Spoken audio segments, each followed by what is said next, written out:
오늘 우리가 읽는 이 본문의 말씀이 그렇습니다. 실은 저주인지 축복인지 조금 혼동스러운 내용이 오늘 우리의 읽는 본문의 말씀이에요. 왜 그런가? 주술사 발람이 이스라엘을 저주하기 위해 산꼭대기로 올라가지만 하나님이 그 주술사 입을 막고 이스라엘을 오히려 축복하게 그렇게 그를 인도해 가셨던 거죠. 그들은 이스라엘을 저주하기 위해 산꼭대기로 올라갔지만 하나님이 그들의 입을 막으시고 오히려 그들의 입에 하나님 축복의 말씀을 넣어주신 것. 이스라엘을 저주하지 말아라. 이스라엘을 축복해야 된다. 그 이야기가 오늘 우리가 읽은 본문의 말씀입니다. 오늘 본문의 배경이 되는 우리 23장 13절 14절 말씀을 자막을 통해 우리 한번 같이 읽어봅시다. 시작. 나와 함께 그들을 달리 볼 곳으로 가자. 거기서는 그들을 다 보지 못하고 그들의 끝만 보리니 거기서 나를 위하여 그들을 저주하라 하고 소빔들로 인도하여 비스가 꼭대기에 이르러 7 제단을 쌓고 각 제단에 수송아지와 순양을 드리니 모압 왕 발락이 주술사 발람을 데리고 비스가 산 꼭대기로 올라가는 장면입니다.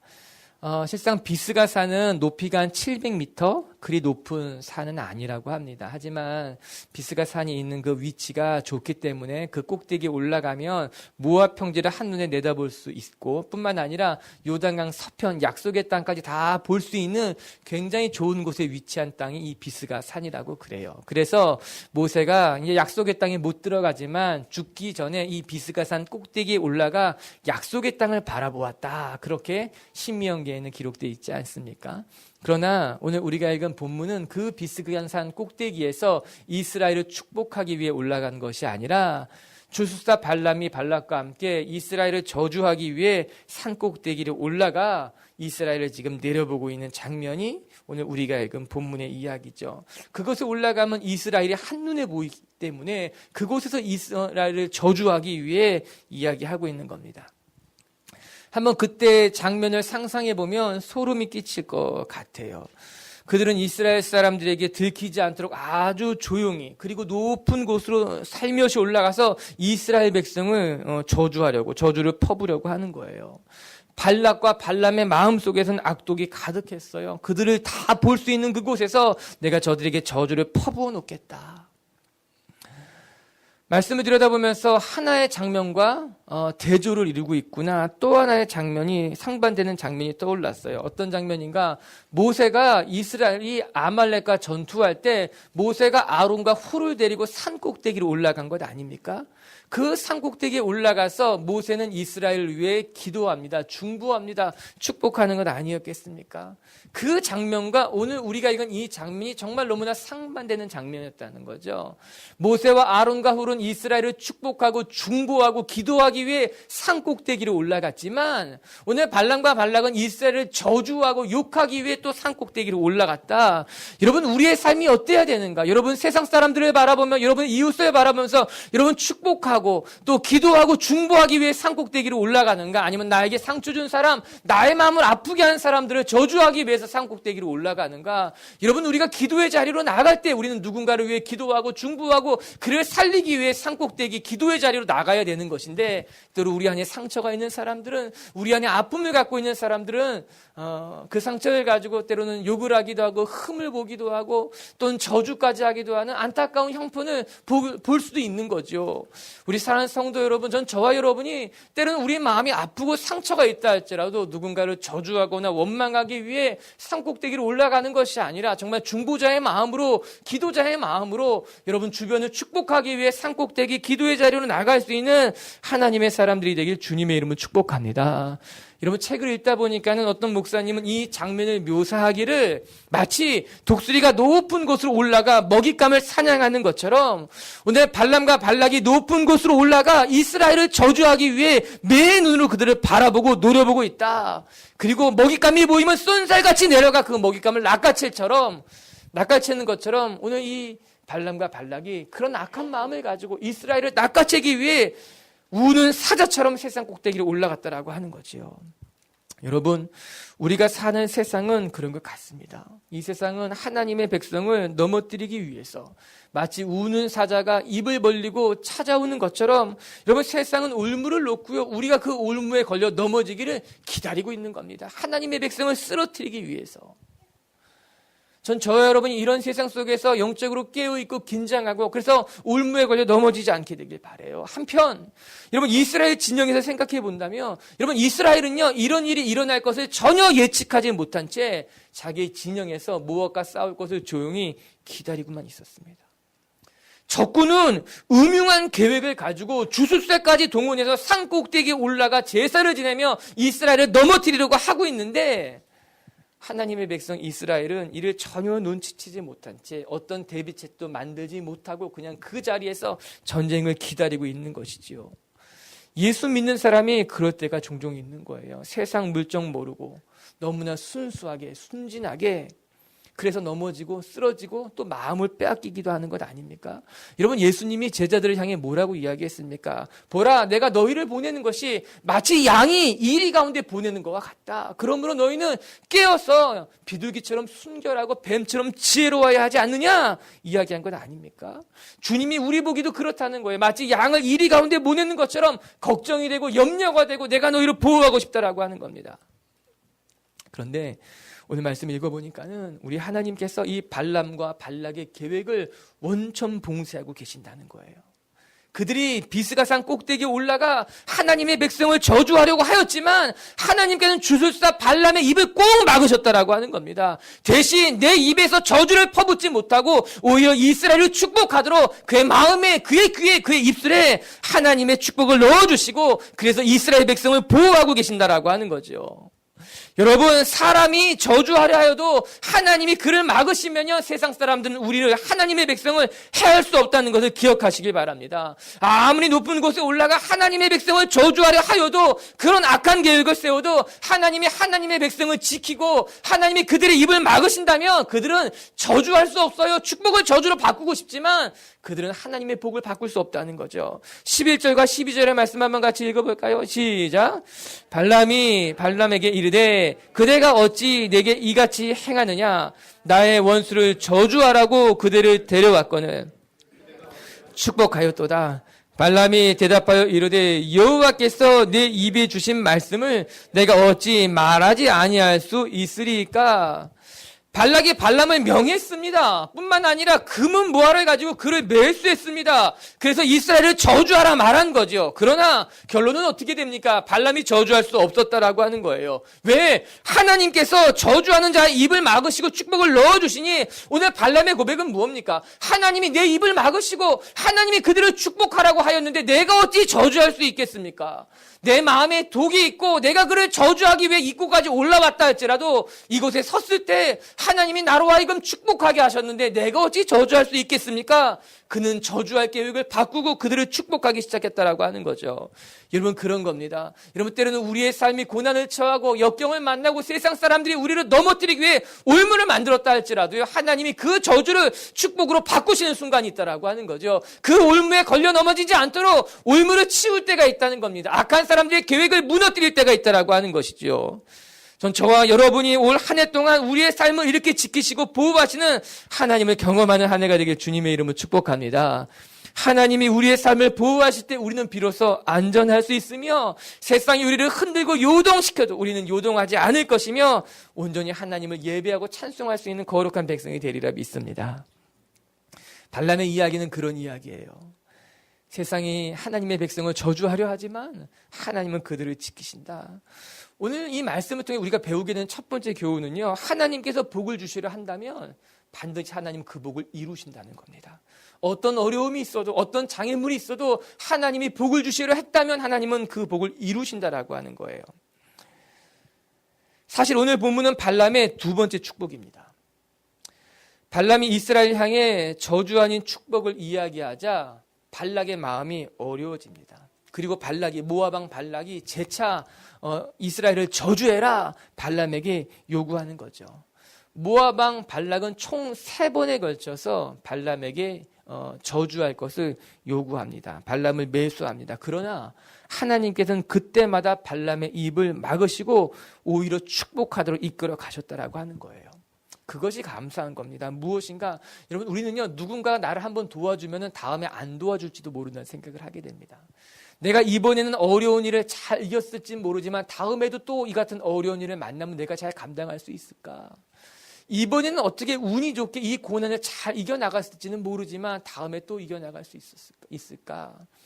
이번에는 저 사람이 날 정말 잘 도와줬는데 다음에 또 저 사람이 날 도와주는 것은 쉽지 않은 일이다. 뭐 그런 거죠. 늘 우리를 어떻게 도울 수 있겠습니까? 우리가 만난 어려움을 늘 잘 이겨나갈 수 있겠습니까? 그런데 오늘 말씀 보니까는 그렇지 않았다는 겁니다.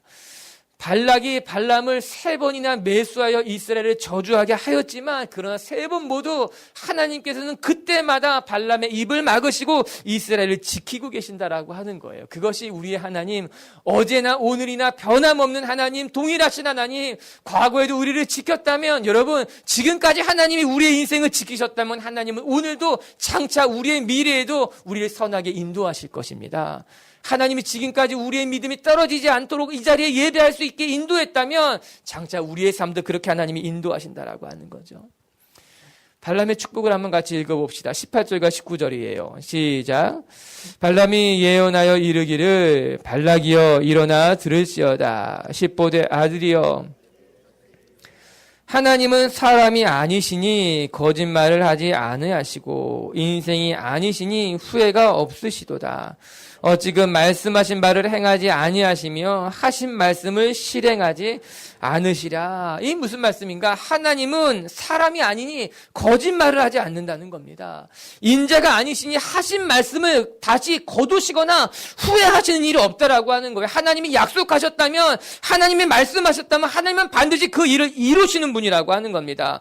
그것이 무슨 일이든 어떤 축복이건 되건 간에 하나님께서 말씀하신 대로 이루신다. 여러분, 오늘 우리가 읽은 이 19절의 축복은 무슨 내용을 가리키는 건가 하면 발람의 첫 번째 축복을 이야기하는 겁니다. 23장 전반부에는 발람이 첫 번째 축복하는 이야기가 담겨져 있고요. 오늘 우리가 읽은 것은 두 번째 축복입니다. 두 번째 축복을 어떻게 시작하고 있는가 하면 하나님은 사람이 아니시니 거짓말을 안 하고 인생이 아니시니 후회가 없다. 하신 말씀을 반드시 이루겠다고 말씀하신 것은 하나님이 첫 번째 축복에 이스라엘을 축복하겠다고 말씀하셨다면 우리가 아무리 저주하려 하여도 하나님은 그 축복을 이루실 분이라고 하는 겁니다. 하나님은 축복하겠다고 약속하셨다면 복 주겠다고 이야기하겠다면 다시 그 말씀을 번복하시거나 후회하시는 것이 아니라 반드시 이루시는 분이 우리 하나님이라고 하는 거예요. 여러분, 성경은요 오늘 말씀에도 그렇고 끊임없이 하나님이 그의 자녀를 지키고 돌보고 축복하신다는 이야기가 계속되고 있어요. 심지어는 주술사 발람을 통해서도 하나님이 하나님의 백성을 축복하신다고 말씀하시는 것 아닙니까? 아니, 그 이전에도요, 창세기에 믿음을 시작하는 창세기 12장 말씀에 아브라함을 부르면서 뭐라고 말합니까? 내가 너를 축복하며 너의 자녀를 축복하며 내가 너로 말미암아 이 민족을 하나님의 백성 만들겠다고 이야기한 것 아닙니까? 내가 너의 상급이 되겠다고 이야기한 것 아닙니까? 여러분, 그 뒤에 읽어보게 되면요, 야곱의 자녀들에게도 하나님이 축복하십니다. 내가 내 백성들을 축복하고 내가 내 자녀를 지키겠다고 이야기하는 건 아닙니까? 여러분, 성경은요 하나님의 백성을 하나님이 지키신다는 이야기로 가득 차 있는 이야기죠. 그렇다면 그 말씀을 하나님은 이루실 것입니다. 오늘 하나님이 그 축복으로 시작하고 있는 거예요. 내가 말한 건, 내가 축복하겠다고 하는 것은 반드시 이루시겠다라고 하는 것이죠. 저와 여러분이 이 말씀을 굳게 붙들고 한 해 살아갈 수 있게 되길 주의 이름으로 축복합니다. 여러분, 연초에 받은 말씀 있지 않습니까? 우리 그 말씀 붙들고 살아갈 만합니다. 여러분, 우리가 신앙생활하다가 하나님의 말씀이 내 안에 부딪힌 적이 있죠. 내게 말씀이 들린 적이 있지 않습니까? 그런 말씀은요, 하나님이 주신 말씀 우리가 붙잡아야 됩니다. 그 말씀이 이루어질 것이기 때문이에요. 하나님은 그 말씀을 이루시겠다고 약속한 것 때문이에요. 올 연초에 받은 말씀이라는 그 말씀 붙들고 한 해를 살아가세요. 그 말씀이 이루어지기를 소망하시기 바랍니다. 사랑하는 빛의 성도 여러분, 하나님의 말씀은 변함이 없으십니다. 우리가 그 말씀을 굳게 신뢰하고 말씀의 반석 위에 선다면 요동하지 않을 것이며 하나님께서 하나님의 때에 하나님의 뜻을 이룰 줄로 믿습니다. 어디 그뿐인가? 20절 한번 같이 볼까요? 20절 시작. 내가 축복할 것을 받았으니 그가 주신 복을 내가 돌이키지 아니하리라. 여러분, 사람이 하나님께서 주시는 복을 뒤바꿀 수 없다는 이야기 아닙니까? 그가 하나님이 주신 복을 내가 어떻게 돌이킬 수 있겠습니까? 인간이 하나님의 복을 막을 수도 없고요. 하나님의 축복을 저주로 뒤바꿀 수도 없어요. 여러분, 발락은요, 발람을 통해 이스라엘 백성, 축복받은 백성을 저주받은 백성으로 바꾸려고 했던 건 아니었습니까? 그들의 축복의 자리를 가로막고 서는 것 아니었겠습니까? 근데 발람이 깨닫게 됩니다. 무엇을 깨달았는가? 비스가 산 꼭대기에 올라가서 이스라엘을 바라보니, 아, 그렇구나. 하나님의 백성을 내가 막을 수 없겠다. 하나님이 복 주시겠다고 말씀하신 것을 인간인 내가 어찌 돌이킬 수 있겠는가? 여러분, 그런 겁니다. 때로는요, 우리는 사람이 내 길을 막는다. 우린 그럴 때가 있죠. 세상 살아가면서 내가 누군가에게 내 길이 막혔다. 내가 저 사람만 없으면 좀 더 성공할 수 있었는데, 내가 그 일만 만나지 않았다면 내가 좀 더 잘할 수 있었는데, 내게 그런 시험과 어려움이 없었다면 내가 지금 더 잘할 수 있었는데, 사람 때문에 내 길이 막히고 어떤 환경 때문에, 여건 때문에 내 길이 막혔다고 생각할 때가 있는 거죠. 그래서 사람에게 상처받고 또 사람에게 상처 주고 하나님 앞에 불평하고 원망하는 건 아니겠습니까? 그런데 오늘 말씀 통해 우리가 분명히 알아야 될 것은요, 여러분, 사람은요, 하나님의 축복을 가로막을 수 없다라고 하는 겁니다. 어떤 고난과 역경도요, 하나님의 길을 가로막을 수는 없다라고 하는 것이지요. 하나님이 이루신다고 하면 이루시는 분입니다. 하나님이 선하게 너의 삶을 이끌어가겠다고 말씀하시면 하나님은 그 뜻을 이루는 분이 우리 하나님이다. 사람이 하나님의 복을 막을 수 없고, 사람이 하나님의 뜻을 거스릴 수 없고, 사람이 하나님을 막을 수 없는 것처럼 하나님은 하나님의 백성을 하나님의 뜻에 따라 이끌어 가실 줄로 믿습니다. 기억하십시오. 사랑하는 성도 여러분, 사람은 우리를 해할 수 없습니다. 사람이 하나님의 길과 하나님의 계획을 막을 수 없는 것처럼 우리가 하나님의 뜻에 서게 된다면 저와 여러분의 삶, 우리의 결단, 우리의 믿음을 통해 하나님의 복이 흘러가게 될 줄로 믿습니다. 두 번째는요, 가장 큰 축복이 무엇인가? 하나님이 이스라엘을 축복하겠다고 말씀하셨는데 가장 큰 축복이 무엇인가? 그것은 하나님이 그들과 함께 하신다는 사실이에요. 이스라엘에게 있어서 가장 큰 축복은 그 광야 40년 동안 하나님의 불기둥과 구름기둥이 그들을 결코 떠나지 않았다는 겁니다. 그것이 이스라엘에게 있어서는 가장 큰 축복이었죠. 21절입니다. 시작. 야곱의 허물을 보지 아니하시며 이스라엘의 반역을 보지 아니하시는도다. 여호와 그들의 하나님이 그들과 함께 계시니 왕을 부르는 소리가 그 중에 있도다. 여러분, 21절에 밑줄을 그으세요. 하나님이 그들과 함께 계시니, 즉 하나님의 불기둥과 구름기둥이 이 40년 광야 기간 동안 그들을 결코 떠나지 않았다고 하는 사실입니다. 여러분, 이스라엘 백성이 어느 길로 갔느냐, 그것이 중요한 것이 아니에요. 애굽에서 가나안 약속의 땅에 들어가기까지 가장 빠른 길은 지중해 해변길로 가는 길이 가장 빠른 길이었어요. 이스라엘 백성이 그 해변길로 갔던 간에, 아니면 우리가 지난주에 묵상한 것처럼 모압과 에돔이 다스리고 있었던 왕의 대로를 통과해 갔던 간에 그들이 어느 길을 선택해서 갔는가가 결코 중요하지 않다라고 하는 겁니다.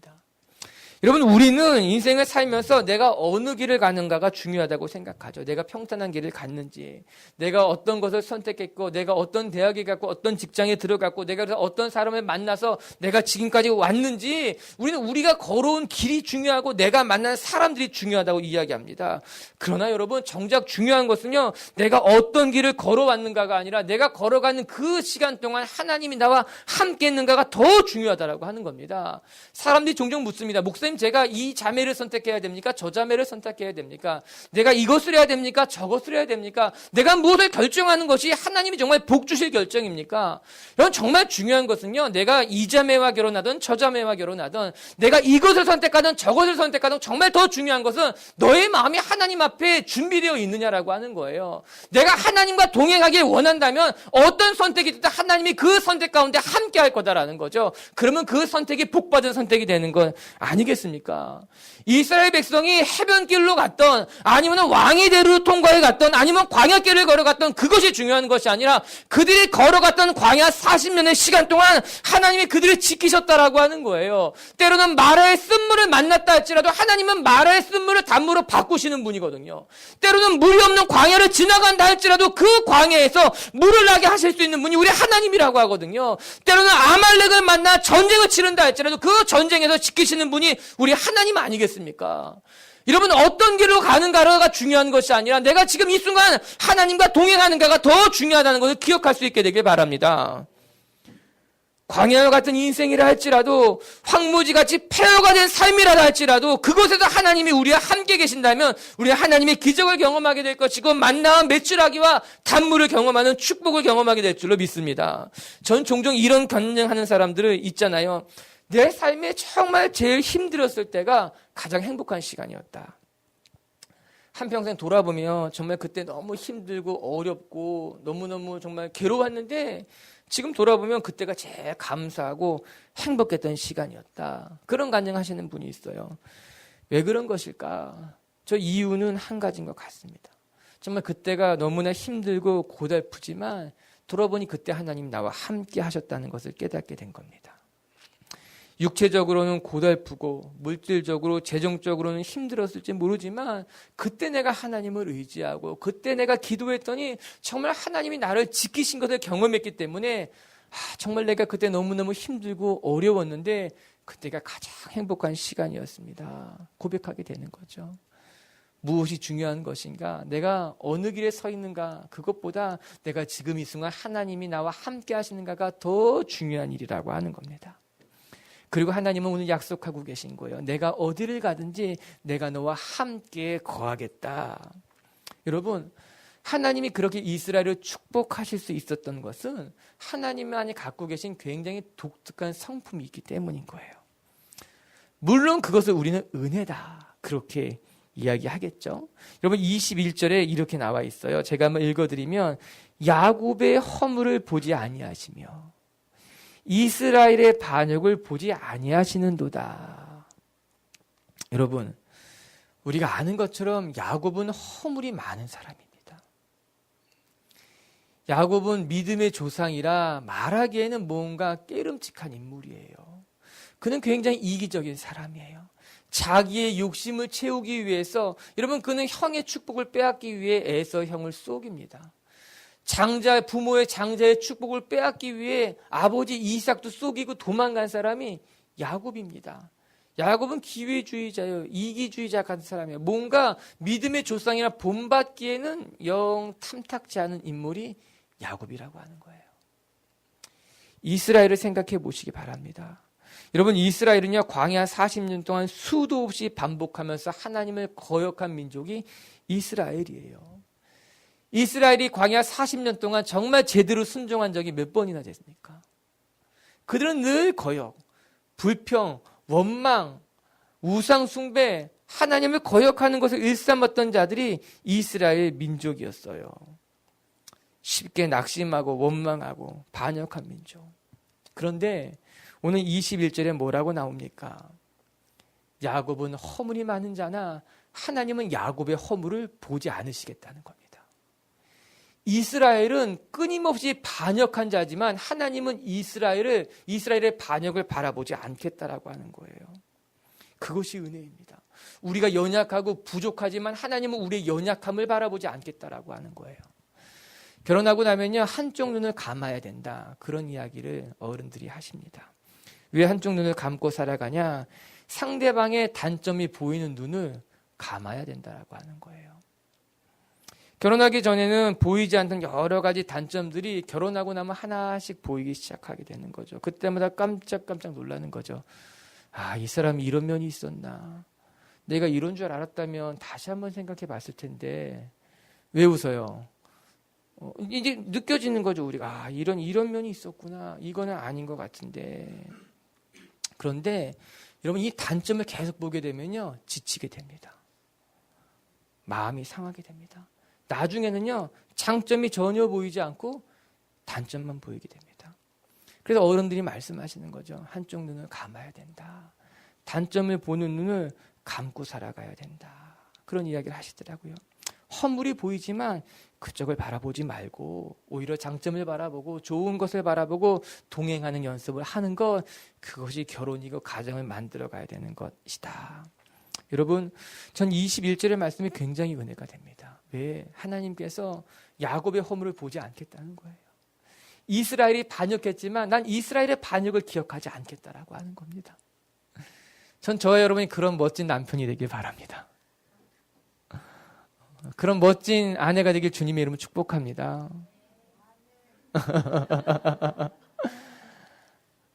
하나님이 우리에게 말씀하시는 거예요. 나는 너희들의 허물과 너희들의 반역을 바라보지 않고 내가 내게 한 약속만 바라보고 내가 너를 붙들고 내가 너를 복주겠다고 한 그것만 바라보고 내 곁에 머물고 너와 함께 하겠다고 약속하고 계신 거지요. 사랑하는 성도 여러분, 이처럼 하나님은 우리 곁에서 우리의 허물이 아니라 우리의 부족함에도 불구하고 우리를 지키시는 분인 줄 믿습니다. 그 하나님의 축복인 거예요. 어떤 때라도 내가 너를 지키고 내가 너를 보호하겠다. 너의 허물에도 불구하고 우리 곁에 계시는 분이 우리 하나님이시다. 그 하나님을 올 한 해 저와 여러분이 의지할 수 있게 되길 주님의 이름으로 축복합니다. 세 번째 깨닫게 되는 또 한 가지는 하나님께서 축복하실 때 비로소 우리는 강해지고 안전해진다라고 하는 겁니다. 오늘 22절과 23절 한번 또 같이 읽어봅시다. 22, 23절입니다. 시작. 애굽에서 인도하여 내셨으니 그의 힘이 들소와 같도다. 야곱을 해야 할 점술이 없고 이스라엘을 해야 할 복술이 없도다. 이때 야곱과 이스라엘에 대하여 논할진대 하나님께서 행하신 일이 어찌 그리 크냐 하리로다. 아멘. 먼저 하나님께서 이스라엘을 지키시겠다라고 이야기하고 있는 거예요. 22절에 보면 하나님께서 그들을 애굽에서 인도하여 내셨으니 하나님은 들소와 같다. 여기 보면 이 들소 유니콘이라고 다른 성경에는 나오기도 하고 버팔로라 또 나오기도 하고 또 어떤 성경은 어떤 학자들은 어떤 하나님의 강한 힘을 상징하는 짐승일 것이다. 그래서 하나님이 그렇게 이 강한 힘으로 이스라엘을 지키고 보호하고 계시다라고 하는 것이지요. 그래서 23절은 뭐라고 이야기하는가? 야곱을 해야 할 점술이 없다라고 하는 거예요. 야곱을 해야 할 수 있는 복술도 없다라고 하는 겁니다. 우리가 인생을 살다 보면 눈에 보이는 어려움뿐만 아니라 눈에 보이지 않는 어려움이 있습니다. 내가 인지하는 어려움, 위기가 있을 뿐만 아니라 내가 인지하지 못하는 위기와 어려움이 있을 수 있다라고 하는 거예요. 그 중에 하나가 영적인 어려움일 수 있어요. 내가 눈에 보이는 어려움은 내가 대비하면 돼요. 내가 준비해서 막아내면 되지만요. 영적인 어려움이 있어. 영적으로 우리를 무너뜨릴 때가 있다라고 하는 거죠. 그때마다 우리가 깨어 있어야 된다라고 하는 겁니다. 여러분 그뿐만 아니라요. 여러분 병에는요 잠복기라는 게 있어요. 어떤 바이러스가 우리 몸에 침투하게 되면요 바로 문제를 일으키는 것이 아니라 때로는 일주일, 때로는 한 달, 때로는 1년이라는 시간 동안 우리 몸에 잠복하고 있다가 그 다음에 이제 문제를 일으키는 것 아니겠습니까? 어려운 것은 뭔가 하면요 그 잠복기 동안은요 내가 그것을 알지 못한다는 겁니다. 내 몸에 정말 악한 균이 지금 들어와서 나를 해하려고 잠복하고 있는지 아닌지 우리가 미처 인지하지 못하는데 그 인지하지 못하는 상황 가운데 우리의 몸은 점점 무너지고 있다는 거예요. 여러분, 우리 인생을 살다 보면요, 내게 찾아온 어떤 어려움, 위기를 내가 인지할 때가 있어. 내가 알 때가, 지금 어려운 때다. 지금은 기도할 때다. 지금 내가 이걸 대비해야 될 때, 알 때, 인지할 때가 있지만요, 알지 못하는 어려움이 있다는 거예요. 이미 고난이 내게 가까이 찾아왔고, 어떤 위기의 상황이 내게 가까이 왔음에도 불구하고, 내가 그걸 알아차리지 못할 때가 있는 거죠. 그때가 더 위험한 거예요. 더 어려운 거예요. 그 잠복기가 지나고 나면은 그냥 무너지는 건 아니겠습니까? 오늘 하나님이 그 이야기를 하는 거예요. 여러분 이스라엘 백성이 그랬어요. 이스라엘 백성요 지금 발락과 주수사 발람이 비스가산 꼭대기에 올라가 이스라엘을 저주할 것을 그냥 전혀 알아채리지 못하고 있었어요. 우리도 세상을 살다 보면요 내게 어려움이 고난이 이만큼 찾아왔는데 영적인 위기가 이만큼 다가왔는데 모를 때가 있는 거죠. 전혀 무방비 상태로 살아갈 때가 있는 거죠. 그런데 성경은 이야기하고 있는 겁니다. 야곱을 해야 할 점술이 없고 이스라엘을 해야 할 복술도 없다. 어떤 영적인 것이라 할지라도 미처 내가 알지 못하는 위기가 내게 찾아왔을 때라 할지라도 하나님이 너를 지키시고 보호하시고 하나님이 너와 함께 하겠다고 약속하는 건 아니겠습니까? 사랑하는 성도 여러분, 하나님이 지키실 때가 가장 안전할 때입니다. 하나님이 보호하시는 것이 가장 안전한 보호 장치가 된다라고 하는 것이지요. 어디 그뿐인지 아십니까? 하나님이 보호하실 때 비로소 강해진다는 거죠. 24절입니다. 시작.